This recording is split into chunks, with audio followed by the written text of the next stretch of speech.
What if I told you that a simple peasant from the American heartland, with no advanced education, no wealth, no prior fame, left behind a message so powerful that it still seems to whisper in the world's ears? What if I revealed to you that this man, when he closed his eyes, plunged into a trance-like state and accessed something he called the eternal records, an invisible library that contained the history of all souls, of all time? This man existed.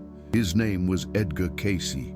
And what he said about our present and the end of 2025 may hold the key to understanding what we are experiencing now. From the outset, Cayce seemed unlikely as a prophet. Born in 1877 on a Kentucky farm, his life was marked by simplicity.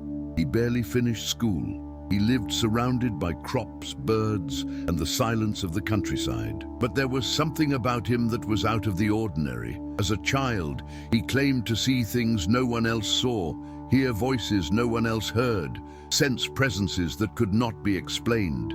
These weren't delusions, they were signs. The seed of a sensitivity that would later transform his life and the way the world would see him. Over time, he discovered a mysterious gift. When he closed his eyes and fell asleep in a trance, his mind seemed to traverse time and space. In this state, he answered questions he had never studied, prescribed cures for diseases he had never heard of, and described future events not found in books. His contemporaries began to call him the sleeping prophet. He humbly said only that he read the Akashic records, that kind of universal archive where every human thought, emotion, and action are stored as eternal vibrations. What's impressive is that, despite his simple life, Cayce left behind more than 14,000 recorded readings. Imagine the scene. Desperate people traveled miles to see him. Some sought cures for intractable illnesses. Others wanted to understand spiritual dilemmas or discover the hidden meaning of their lives. But there were also those who asked for something greater, insight into the destiny of humanity. And it was in these moments that the most disturbing revelations emerged, revelations that still haunt us today. Among so many readings, Cayce spoke of radical changes on Earth. He said the planet would undergo an acceleration, a period in which natural, social, and spiritual forces would intertwine like an inevitable storm. Earthquakes, volcanoes, floods, wars, and divisions would be merely the visible symptoms of something deeper, the reflection of an unbalanced human consciousness. This idea was shocking. How could a civilization's morality influence the very soil it treads on? How could the human heart alter the movement of water and fire? This was the question he sowed, a provocation that still resonates. But Cayce didn't stop with general warnings. He was specific. He said that certain regions would be transformed almost overnight. He spoke of Japan being swallowed by the sea, of Europe changing in the blink of an eye, of the heart of the United States being split in two by the Mississippi, of the Atlantic revealing new lands that are still underwater today. And perhaps most frightening of all, he said that all of this would not end in the past few decades, but would continue until it reached a culminating point. A point that, according to him, would arrive around the end of 2025. This detail is what makes its presence so unsettling in our time. Because 2025 isn't just a distant date in an old book, it's now. We're about to enter the final months of the year in which Cayce believed great changes would intensify. And when we look around, we see the unstable climate. We see the advancing seas.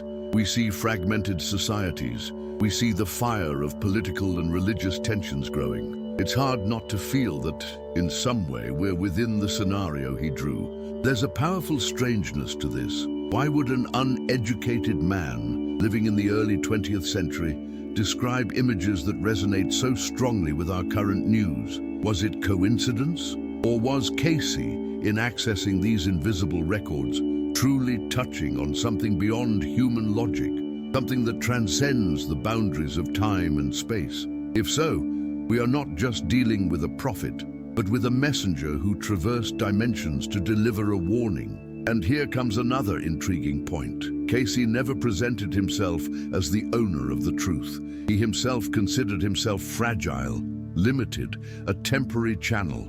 Greatness was not in him, but in the source to which he had access. And perhaps it is this humility that makes his words even more powerful, because he spoke not to generate fear, but to awaken consciousness, to remind us that every foretold catastrophe was, deep down, a reflection of what we cultivate within ourselves. When we stray from compassion, unity, and truth, the earth itself stirs to restore us to balance. But are we ready to hear this message? Can we accept that external earthquakes are living metaphors for internal earthquakes? That floods represent the unconscious overflowing onto a lost civilization on the surface of things? That volcanoes are symbols of repressed human passions, ready to explode? This is the key Cayce left, the idea that nothing that happens outside of us is separate from what happens within us. Cayce's life, seen in this light, becomes even more fascinating. An ordinary man, nearly invisible, capable of channeling truths that not even scientific or religious authorities dared to pronounce. His life was proof that the extraordinary can hide in the simplest, and that sometimes it is precisely the innocent eye that captures the invisible. But this simplicity doesn't negate the gravity of what he revealed. On the contrary, it makes his prophecies even more disturbing. For if someone so unlikely could see what lies ahead, perhaps what he said shouldn't be ignored. Perhaps his words are the call that many prefer to stifle, but which will not cease to resonate. We are therefore faced with an enigma, a prophet who claimed to read the future like someone reading a book, a figure who warned of the end of one era and the beginning of another, a man who, without seeking fame, ended up becoming a symbol of something greater than himself. And now, as the calendar points to the end of 2025, his voice returns as a persistent whisper. If Cayce was right, we don't just live in a time of superficial change. We live on the threshold of a shock that involves not only the earth, but also the spiritual destiny of humanity.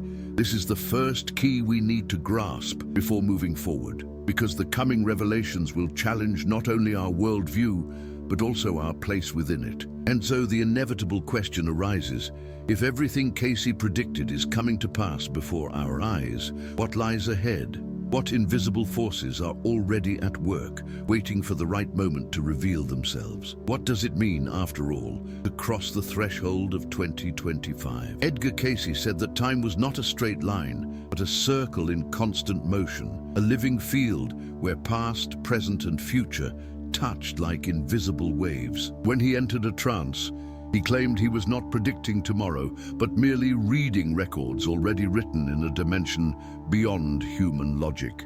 And in these records, he spoke of something unsettling, a time of acceleration, a period in which all processes, natural, social, and spiritual, would intensify to an almost unbearable degree. What once took centuries would now happen in decades. What was once gradual would become sudden. And he said this period had already begun in the last century, but would reach its climax in our time. Imagine observing the world through Cayce's eyes. He described humanity as walking toward an abyss, unaware of how quickly its pace quickened. For him, every war, every economic crisis, every natural disaster was a sign that this accelerated pace was taking shape. And even more disturbing, he saw these crises not as mere external tragedies, but as reflections of humanity's spiritual state. If the human heart were marked by division, hatred, and greed, the planet would react in the same way, cracking, trembling, overflowing. This idea may seem far-fetched, but consider how we live today. News travels faster than we can process it. Political crises emerge and transform from one week to the next. Historic storms form in a matter of hours, and entire cities are submerged overnight. The speed at which everything happens creates a sense of permanent instability. It's as if we're trapped in a spiral of acceleration that Cayce had already predicted. He said, "The world is not just changing, it is being accelerated." And this acceleration is not neutral. It forces us to look inward and question whether we're prepared to keep up. Cayce said that between 1958 and 1998, the Earth would begin to show clear signs of this movement. He didn't call this period the end, but the beginning, as if it were the first wave of a storm that would only reveal its true strength in the future. And when we look back on those decades, we see exactly that. Cold wars that threatened the entire planet, ideological divisions that separated peoples, social and spiritual movements that shattered old structures, and technological advances that radically changed the way we relate to one another.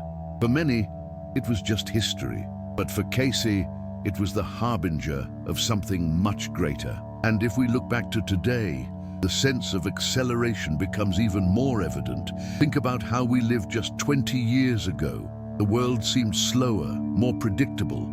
Today, in just one day, you can receive hundreds of pieces of information, images, alerts, and opinions. An event anywhere on the planet can instantly impact your life. This global connection, which seems natural to us, for Cayce would be seen as part of the same process he described: the intertwining of forces, the collapse of distances, and the intensification of collective impact. The most disturbing thing is that Cayce didn't see this acceleration as something external. He said that human consciousness itself was changing.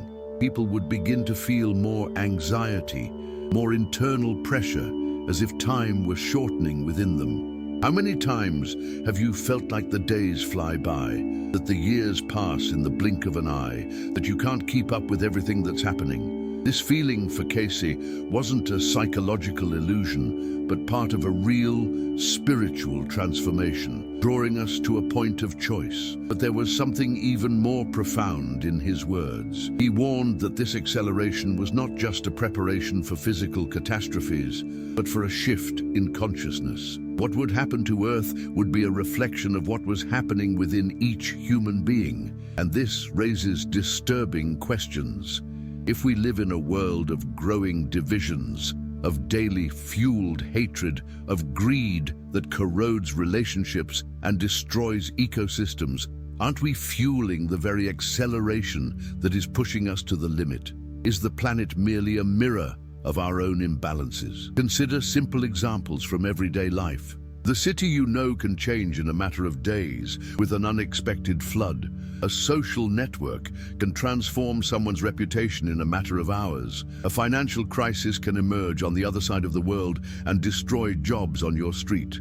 Everything happens so quickly that we always feel one step behind. This is the microcosm of what Cayce was talking about. Acceleration is not only present in major catastrophes, but also in the internal rhythm of ordinary life, at the heart of our daily choices. He would say that every time we set aside compassion to give in to selfishness, we reinforce this movement of rupture. And isn't it curious that amidst all this haste, many feel a sense of emptiness, as if speed alone couldn't fill the void? Cayce said this was inevitable.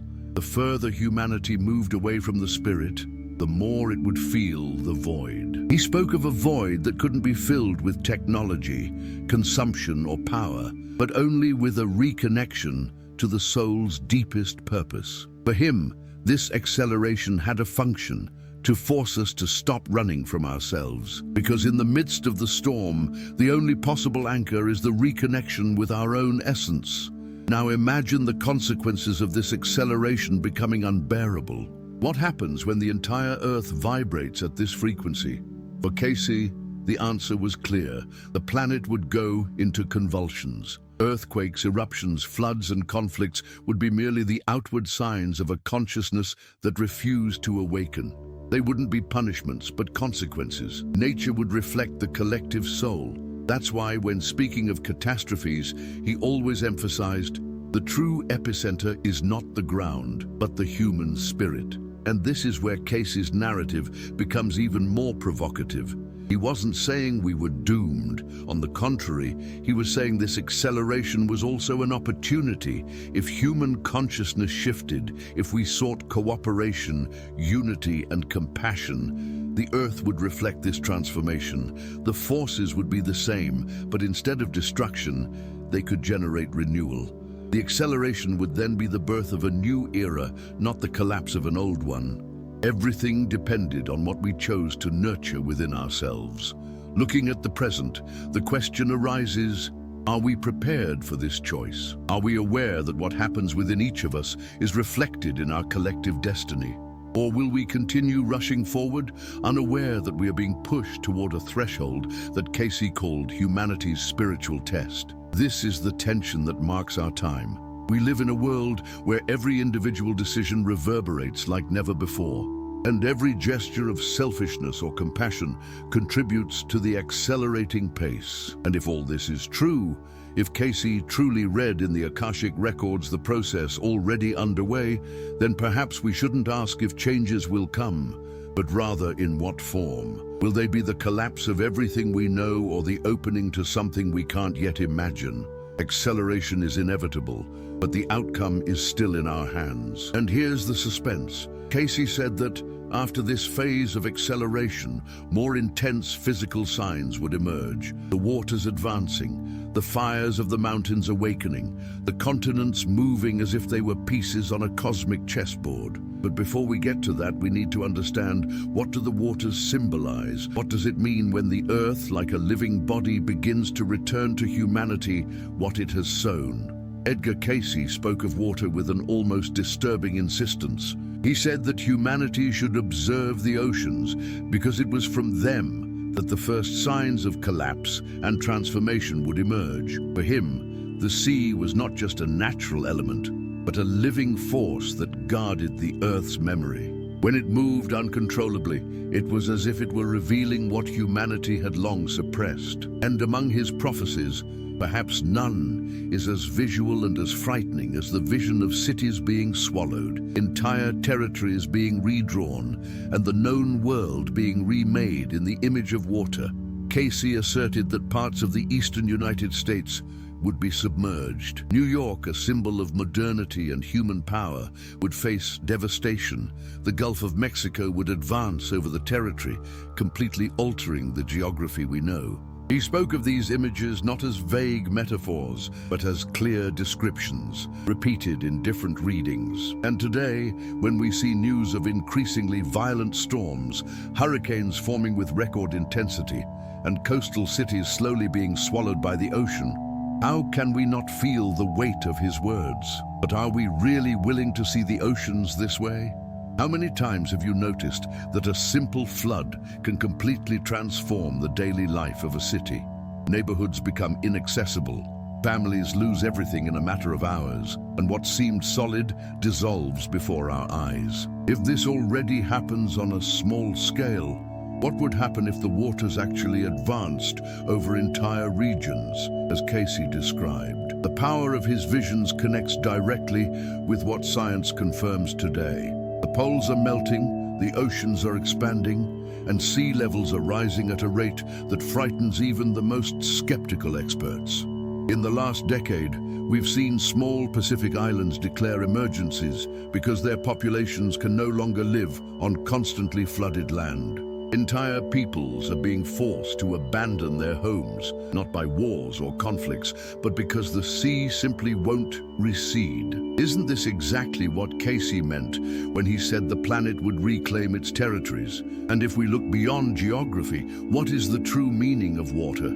For Cayce, water always symbolized the unconscious. It was humanity's collective memory, that which we all try to hide, but which never disappears. When he spoke of floods, he wasn't just referring to physical collapse, but to the overflowing of what we deny within ourselves. Have you ever stopped to consider that perhaps every natural disaster is also a living metaphor, a reflection of our own inner shadows?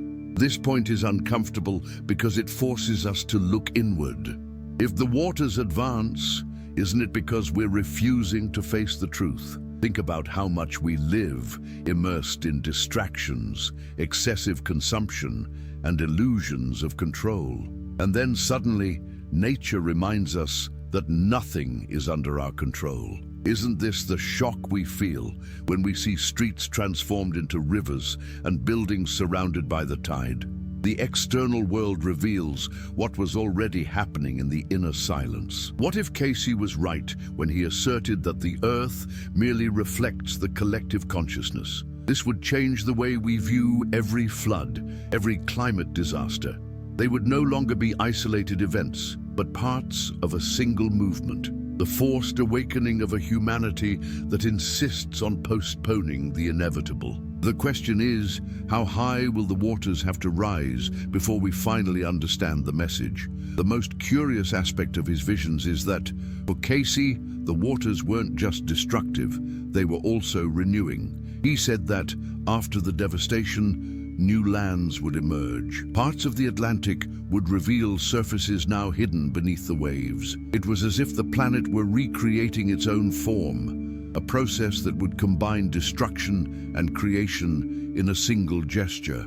Doesn't this sound exactly like a rebirth? Perhaps the Earth is trying to tell us that, for the new to be born, the old must be submerged. But have you ever wondered what it would mean to live in a world where entire maps became obsolete? Imagine waking up one day to discover that an entire city no longer exists, that entire regions have been redrawn by the advancing waters. How would humanity react? Would we seek to rebuild what was lost, or would we accept that life forces us to move forward, adapting to a new reality? Cayce didn't provide definitive answers. He spoke in images, in recurring visions, as if he simply wanted to spark reflection. His purpose wasn't to predict exactly what would happen, but to remind us that we live in constant vulnerability, that what we believe to be fixed can dissolve in an instant.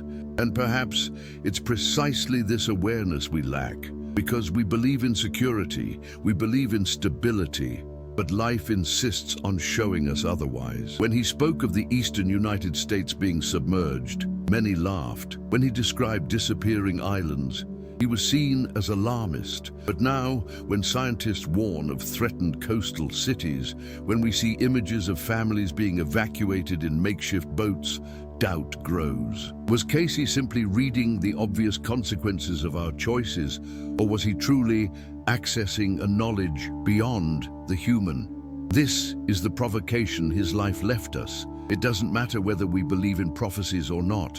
What matters is that we live on a planet in motion, in constant transformation, and pretending we have control over it is an illusion. And at the same time, realizing that the way we live, how we consume, how we relate to each other, directly influences this transformation is even more uncomfortable, because it confronts us with the responsibility we so often avoid. Perhaps this is the hardest part to accept, that the external world is not separate from the internal, that the advancing waters are not just oceans, but also repressed emotions, forgotten truths, postponed choices, and that if we don't look inward, the planet will force us to look from the outside. It's as if the Earth is saying, what you don't face within yourself, you will face on a larger scale.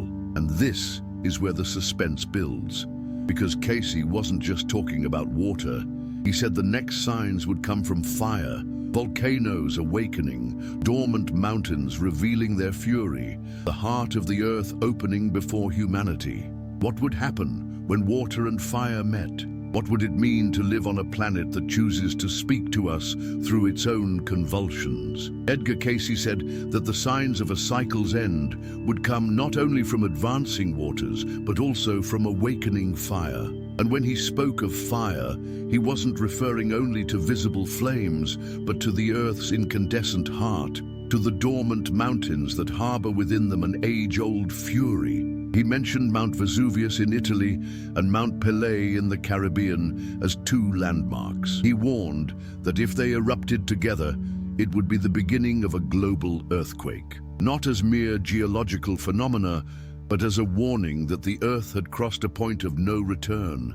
This prophecy sounded distant when it was first uttered, but today, with increasing volcanic activity around the planet, the Earth feels as if it's breathing more heavily, as if something were about to happen. In recent years, we've seen some startling statistics about volcanoes. More than 2,500 are active worldwide, and about 50 erupt each year. Some release mere ash that covers entire villages, while others unleash lava flows that set forests ablaze and destroy cities within hours. In 2010, for example, the eruption of Eyjafjallajökull in Iceland didn't cause any direct deaths, but it paralyzed all European airspace for weeks, causing billions in damage and highlighting how a single volcano can affect the lives of millions of people who don't even live near it. If a relatively small volcano caused such a global impact, what would happen if the giants mentioned by Cayce awakened simultaneously? This is the kind of question that keeps the tension alive. Because we know that Vesuvius destroyed entire cities such as Pompeii and Herculaneum in 79 AD, a tragedy that has remained etched as an example of human impotence in the face of nature. And Mount Pelée in 1902 annihilated the city of Saint-Pierre, killing around 30,000 people in a matter of minutes. These stories are not legends, they are real memories that reveal the devastating power hidden beneath the surface. When Cayce pointed to these volcanoes, he wasn't speaking in metaphors, but in examples that had already proven their power. But what if we look beyond geography? What does fire symbolize? For Cayce, just as water represented the unconscious and collective memory, fire was the agent of purification. It was the energy that burned away the excess, that destroyed the superfluous to reveal only the essential. In this sense, each eruption would not only be a natural event, but also a mirror of what happens within us. Emotional outbursts, repressed passions that finally find release, hidden truths that erupt uncontrollably. Have you ever felt that internal pressure, as if something were about to explode? The planet, according to Cayce, is experiencing the same process. Today, scientists talk about the so-called Pacific Ring of Fire, an area of hundreds of volcanoes and fault lines that accounts for about 90% of the world's earthquakes. It's in this region that countries like Indonesia, Japan, Chile, and the Philippines face, year after year, the reminder that the Earth is alive, unstable, and pulsating. In 2018, the Anak Krakatoa volcano erupted, triggering a tsunami that killed more than 400 people in Indonesia. It was a combination of elements Cayce described, water and fire meeting, destroying and transforming. How many more times will this have to happen before we understand that these are not just isolated tragedies? The surprising aspect is that science itself is beginning to use terms similar to those employed by Cayce. Recent studies suggest that we are entering a period of increased volcanic and seismic activity. Some geologists argue that climate change, melting glaciers, and the redistribution of water weight in the oceans can even influence the movement of the Earth's crust. It's as if the planet responds not only to its own internal cycles, but also to human impact. This unexpected connection between human action and natural eruptions resonates very closely with what Cayce said.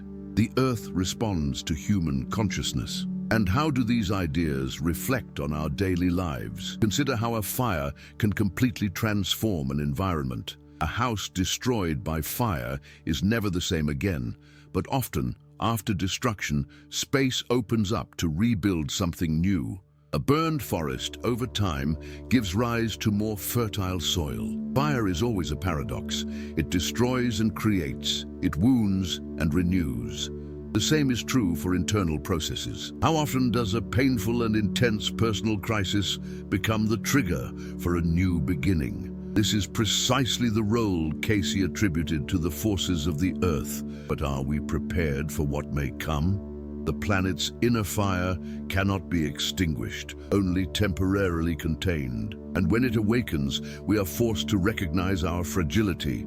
Cayce didn't say that eruptions would come to annihilate us, but to remind us that we are not absolute masters of the Earth, that life is vaster than our claim to control. And this reminder, however painful, can also be an invitation to humility. What scares us is the unpredictable. Volcanoes can remain dormant for centuries and then suddenly awaken with unthinkable violence. Do we, amid our daily rush, notice these signs, or do we choose to ignore them until it's too late? This is the pattern-breaking Cayce proposes, to look at the Earth as a living being, not as an inert resource. Because if we don't recognize its language, it will find other ways to make itself heard. And this is where the most enigmatic aspect of his visions emerges. Cayce said that, in addition to the eruptions, the Atlantic would reveal new lands. This was not only a geological prediction, but also a powerful symbol. What was submerged would come to the surface. On a spiritual level, it meant that hidden truths would be revealed. On a physical level, it meant that the Earth itself could reshape itself before our eyes. Science confirms that the mid-Atlantic ridge is a region where new crust is being formed.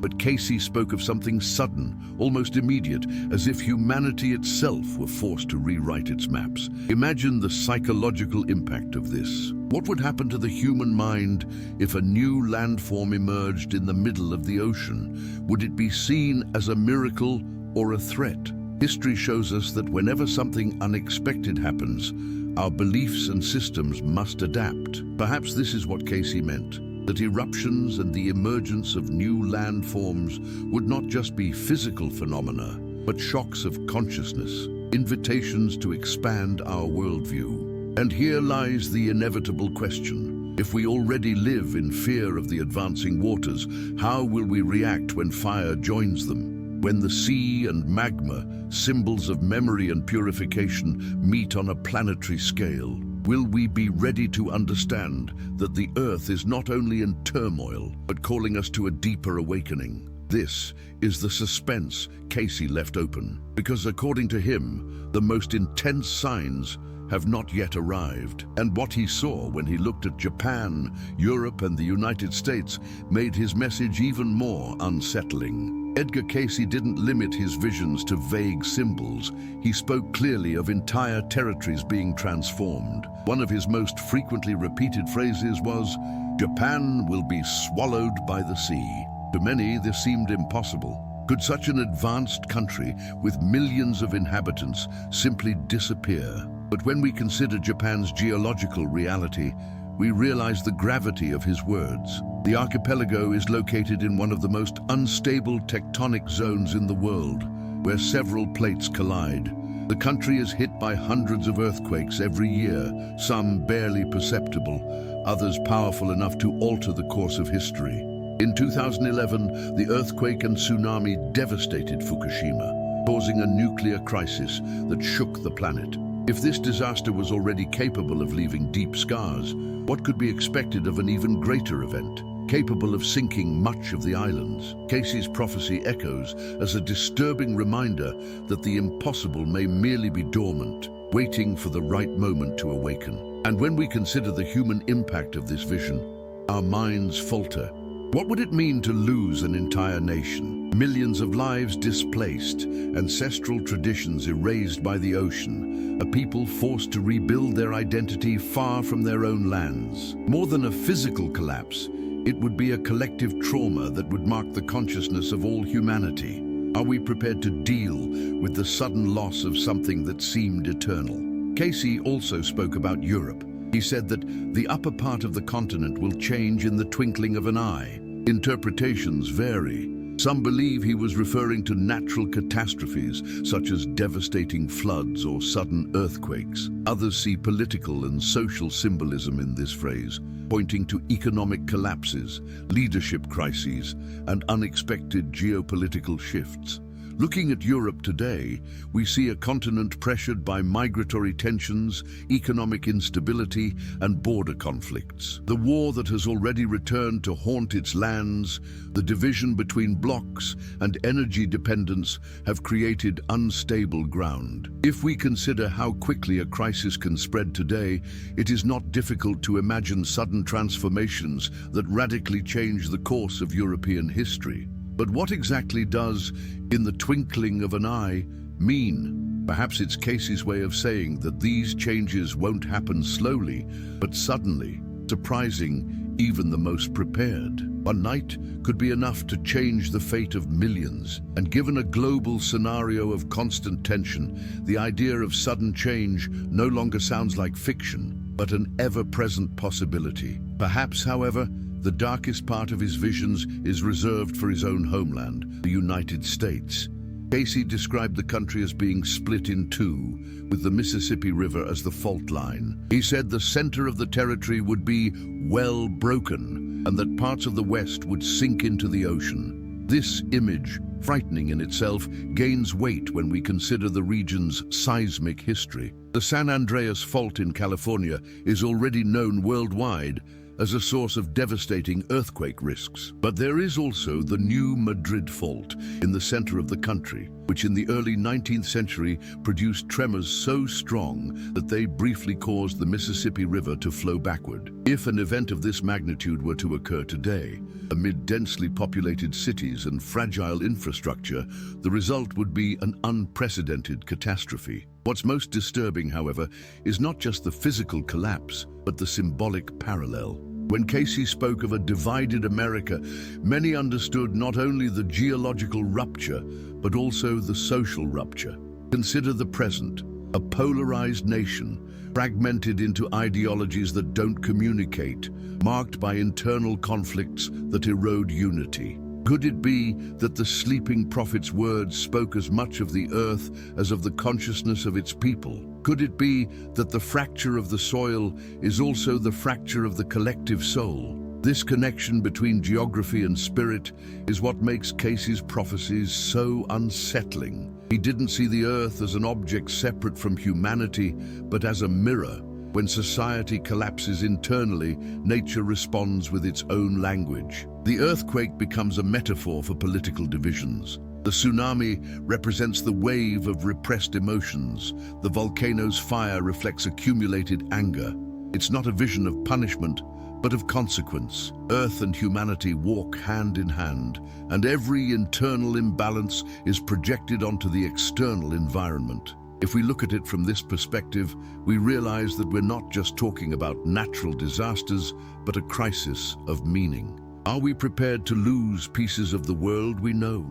Are we ready to accept that cities, countries, and even continents can be irreversibly transformed? These questions shake the foundation of our security, because we believe in our routine, that everything will remain as it is, that places will always be there when we return. But history and prophecy remind us that change can be sudden, violent, and inescapable. And isn't this precisely the lesson Cayce was trying to convey? That the stability we so desperately seek is illusory, and that living with the awareness of our fragility may be the only way to prepare for the unexpected. When he spoke of Japan, Europe, and the United States, he didn't just want to describe tragedies, but to point to the need for transformation. Because for him, nothing would be destroyed without something new being born. But this idea forces us to confront another question. How far does the planet have to go before humanity awakens? How many lives must be lost? How many cities must sink? How many borders must be redrawn before we realize that we are not owners of the earth, but part of it? Perhaps the true catastrophe lies not in what is lost, but in how long it takes us to learn. It is at this point that Cayce's narrative connects with something larger, because what he describes is not just the end of territories, but the end of an era of human consciousness. Geographical collapse is also spiritual collapse. What breaks without, breaks within. And this presents us with a choice. Either we use these signs to awaken and transform, or we will remain blind, condemned to repeat the same mistakes until the final limit. But Cayce didn't let his message end in despair. He always reminded us that the purpose of warnings was not to generate fear, but to prepare. Each rupture would also be an opportunity for rebirth. Each loss, an invitation to rebuild differently. Each shock, a chance to rediscover the spiritual essence we have abandoned. The question is, will we be ready to listen when the earth speaks with its loudest voice? And here, when we think of the waters, the fire, the ruptures, and the divisions, we reach an inevitable conclusion. Cayce saw all of this as a prelude. What he described in his readings was not just destruction, but the beginning of something even greater. For him, the true center of change was not in the continents, but in the human heart. And it is precisely here that his vision becomes most challenging. If we don't learn from the signs, the next step will not just be geological, but spiritual. And this transition, according to him, would be even more radical and inescapable than any earthquake or tsunami we can imagine. Edgar Cayce said that every destruction concealed the seed of creation. For him, catastrophes were not punishments, but signs that humanity had strayed too far from its essence, and that the planet, like a living being, responded to the vibrations we mass produce. If the outer world breaks, it's because the inner world was already broken. This vision shouldn't be interpreted as a distant prophecy, but as an urgent call to each of us. The question isn't just what will happen to Earth, but what we will do with the time we still have. We live in a time when acceleration seems to push everything to the limit. News, crises, tensions, everything happens quickly and intensely. Cayce saw this not as a coincidence, but as the result of the way we choose to live. The Earth merely reflects. And if we want a different reflection, we need to change what's inside. It seems simple, but it's perhaps the most difficult challenge of all. How do we reorient an entire humanity that has become accustomed to selfishness, excessive consumption, and division? The answer begins with the individual. It has always been this way. A collective transformation only happens when millions individually decide to change their way of being. But how can we turn this reflection into practice? The first step is to recognize the connection between the inner and outer world. When we react with anger, we fuel the same fire we see in conflicts. When we close ourselves off in fear, we strengthen the waves that sweep us away. And when we cultivate compassion, clarity, and awareness, we send a different signal to the world. It may seem small, but imagine millions of people doing the same. This is what Cayce meant when he spoke of the Earth responding to consciousness. Every choice is a vibration. Every gesture is a seed planted in the collective field. The second step is to take action in your daily life. It's not about waiting for major events to change, but about transforming the rhythm of your life now. Reduce excess, simplify what isn't essential, and reconnect with what brings meaning. Dedicate time to introspection, prayer, meditation, or simply silence. The external world screams, but it's in silence that the soul reorganizes itself, and an organized mind can reflect on the surrounding environment. Perhaps you've already noticed, when you're at peace, you positively influence everyone around you. Imagine this expanded to the community. The third step is to cultivate community consciousness. Cayce believed that the future would depend on cooperation, not competition. If we live in societies marked by division, every act of unity becomes revolutionary. Helping someone, listening without judgment, sharing knowledge, or even donating time may seem small, but they are the building blocks of collective awakening. When the earth trembles, it is not only a reminder of our fragility, but also a call to build bonds that endure the passing of time. The fourth step is to accept that change is inevitable. Resisting transformation only increases the pain. Cayce said that humanity feared loss, but the real danger was not learning. Therefore, every crisis, every loss, and every rupture can be seen as an invitation. If something in your life falls apart, look to what might emerge next. If one cycle ends, perceive the space that opens for the next. This perspective doesn't eliminate pain, but transforms it into momentum. It's not denying reality, but recognizing that even in chaos, there is purpose. The fifth step is to align personal purpose with collective purpose. Ask yourself, what can I offer the world that will help balance this balance? It doesn't have to be something grand. Sometimes it's simply remaining calm amidst the chaos. Other times, it's teaching, creating, caring, inspiring. Each person has a role, and discovering yours is part of the journey. Spiritual awakening is not a distant mystical event, but a practical process of aligning who we are with what we offer the world. And finally, the sixth step is to cultivate conscious hope. Not passive hope, which waits for something external to solve everything, but active hope, which acts despite uncertainty. Cayce never said we were doomed. On the contrary, he insisted that destiny could be changed if we changed our way of living. This means that even in the face of frightening predictions, there is a path that depends on each of us. You might ask yourself, but does what I do alone really make a difference? The answer is yes, because consciousness doesn't work like numbers, but like vibration. A lit candle illuminates a dark room. A sincere attitude can inspire dozens, and dozens can multiply into thousands. This is how transformation begins, not by force, but by example, not by fear, but by awakening. This is the central point of Cayce's message. The waters, the fire, and the ruptures are not just external catastrophes. They are signs, they are reminders, they are invitations, not for us to fear, but for us to prepare ourselves spiritually and emotionally.